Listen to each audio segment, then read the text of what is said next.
আসসালামু আলাইকুম। দেখেন এই যে সরকারি কাজের কি সিস্টেম, যারা কাজটা করছে এই কাজটার কারণে আজকে একটা মোটর চলে গেছে নিচে। যে দেখেন এটা নাকি অন্য পাইপ দেওয়ার কথা। এটা হয়তো না, এটা জিআই পাইপ দেওয়ার কথা। সরকারি কাজে তো সব জিআই দেয়, এটা জিআই দিছে না প্লাস্টিক দিছে।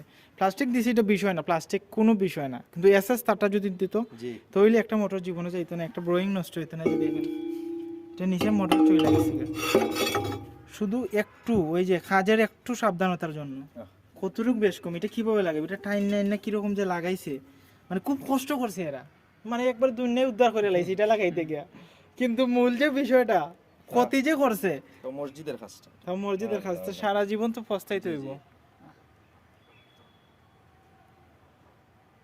এখন যে মোটরটা উঠবো এটা তাও 100% শিওর না, 50% শিওর, মানে 50-50 চান্স। না উঠলে তো এটা পুরোটাই নষ্ট।